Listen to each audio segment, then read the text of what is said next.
mundialmente, nós somos conhecidos como os protestantes. Nós somos protestantes porque protestamos contra a Igreja Católica. A gente não aceita aquilo que eles ensinam, não aceita a doutrina deles. Nós tivemos uma reforma. Então, por isso que mundialmente, as igrejas evangélicas são conhecidas, o povo evangélico, como os protestantes. Vai falar. Mas não um motivo maior, nós nos falamos protestantes mesmo da Igreja Católica, é que nós protestamos que Maria não é a Virgem Maria, o Espírito Santo não existe. Isso foi um dos maiores motivos que os crentes evangélicos se tornaram protestantes. Nós protestamos a pureza de Maria. E ela, para a Igreja Católica Santa, continua virgem. Também. Nós protestamos contra, no caso, toda a falsa doutrina da Igreja Católica. A nossa essência é protestar. E hoje em dia a Igreja Evangélica, alguém tem protestado?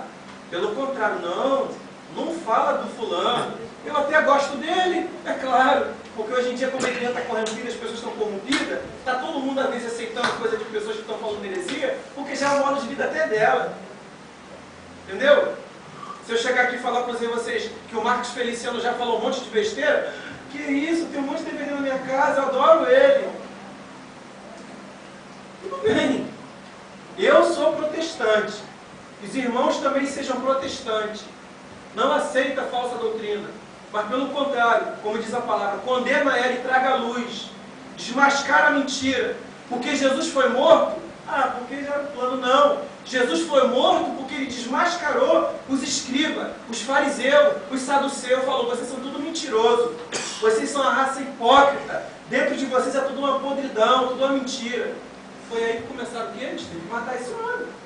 Jesus foi um protestante. Ele protestou contra toda a podridão. Ele trouxe uma reforma. Hoje a nossa igreja evangélica está precisando de uma reforma imediatamente. Porque cada vez mais o diabo está percebendo que Deus está preparando o mundo para o fim. Então a gente tem que ter uma reforma urgente. Porque tem muita gente dentro da igreja fazendo coisas erradas e vão para o inferno dentro da igreja. Mas infelizmente o pior de tudo é achando que estão acertando. Irmãos, agora eu quero falar sobre o reavivamento da Rua Azusa.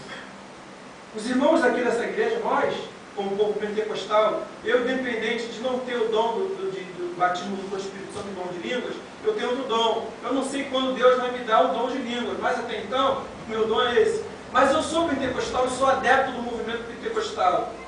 Os irmãos tinham que saber o porquê vocês estão aqui hoje falando em línguas. Porque quando o dia de Pentecostes chegou o dom de línguas, os irmãos ficam pensando o quê? Que isso acabou depois que a Igreja Católica começou a se propagar da doutrina. Os irmãos veem a Igreja Católica com corinho de fogo, todo mundo sapateando e pulando. Aquilo foi acabado, irmãos. Tudo foi perdido. Quem, irmãos, se moveu no seu coração para trazer de volta aquilo do qual a gente desfruta hoje pela misericórdia de Deus? Quem fez isso? Quem moveu isso? Porque estava perdido. Bom, digamos que a igreja, até a morte de apóstolo João no ano 100, a igreja estava até então boa, tal, mantendo as coisas, né? Aos trancos e barrancos. Só que os irmãos não sabem que o movimento, chamado pentecostal, do dia de Pentecostes, o investimento de poder que Jesus Cristo tanto prometeu aos seus discípulos, acabou durante mais de 1000 anos. A Rua Azusa, antes de falar de um homem chamado William Joseph Seymour, gravem esse nome, William Joseph Seymour, ou Seymour em inglês, vamos falar em português. William Seymour, um homem negro, filho de escravos. Só que na história diz que um homem chamado, um homem branco, eu vou falar o porquê, estou distinguindo homem branco e homem negro.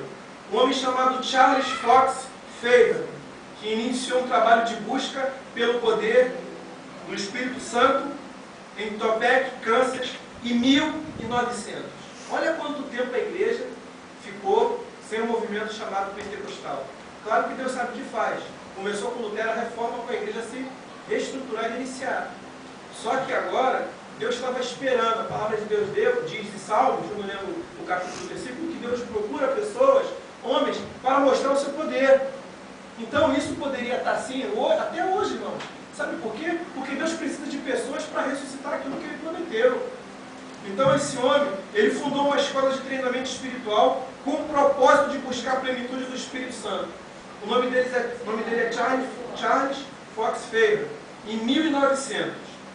Ferrer e sua esposa passaram a viver uma experiência de reavivamento espiritual, tendo como aspecto principal o falar em línguas estranhas, como evidência do batismo do Espírito Santo. Receberam muitas críticas de jornais da época, óbvio, até hoje é criticado. Um dos alunos da escola de Ferrer foi William Seymour, um pregador batista negro, filho de escravos, que era bastante comprometido com o movimento de buscas pelas experiências de reavivamento espiritual, como aquela que tinha ocorrido em Pentecostes. O homem, naquela época, a igreja evangélica, até então, graças a Deus, era muito bem informada. Só que Deus estava movendo o coração da igreja e desse homem para algo a mais que tinha se perdido. William Seymour, orava 5 horas por dia para receber a plenitude do Espírito Santo, enfrentou as leis de segregação racial da época. Para a gente reavivar, para a gente deixar um legado, a gente vai passar por dificuldades. E aí eu pergunto para a igreja, você está disposto a enfrentar ou está disposto a desistir? Você é daquela pessoa que desiste fácil? Ou você é daquela pessoa que o apóstolo Paulo que fala, carrego todas as marcas de Cristo no meu corpo? Pedrada, paulada, prendiam a ele, dava tapa, cara, para de pregar. Ele não parava.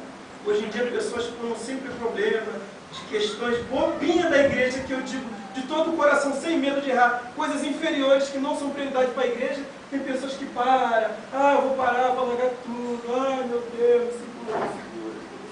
Infelizmente assim. William Seymour, irmãos, teve que enfrentar na época questões de segregação racial. Eu pergunto para os irmãos aqui, o que é segregação racial? Alguém aqui tem noção do que é passar por segregação racial? O que é segregação racial, Fátima?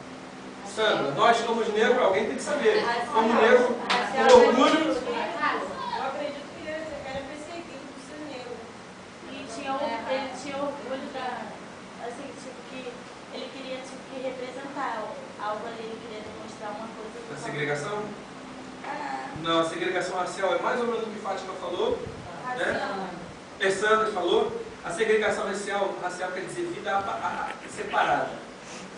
Entendeu? Naquela época, nos Estados Unidos, em 1900, dentro de um ônibus tinha lugar para negros e para brancos. O negro não podia ir para o lugar do branco, porque ele era preso. Tinha restaurantes que era só para brancos, que negro não podia entrar. Banhos públicos só para branco, onde negro não podia entrar. Se ele entrasse, era preso. Leis de segregação racial naquela época. Ele teve que enfrentar. Se uma parte do ônibus estivesse lotada de negro e a parte de branco estivesse vazia, ele não podia, como está vazio, você não está aqui, ele poderia ser preso na hora. Tinha restaurante só para branco, tinha instituições de escola só para branco, o negro não podia frequentar a escola de branco, era vida separada, né? Um grupo de sociedades que viviam junto, mas ao mesmo tempo a sociedade naquela época dos Estados Unidos não aceitava que o branco se misturasse com os negros, se misturasse com os brancos. Ao contrário, o negro podia ir se misturar com o branco, podia se misturar com o negro, mas o negro não poderia se misturar com o branco. Em todas as questões, seja ônibus, rua, tinha rua que negro não podia entrar, tinha plaquinha, rua proibida para negros. Eu vou entrar, está preso. Era lei naquela época. Então esse homem teve que enfrentar isso. Como assim, Miguel? Ele foi para essa escola desse homem chamado Charles Fox Ferrer, que fundou uma escola. Ele fundou uma escola especializada na procura do batismo com o Espírito Santo.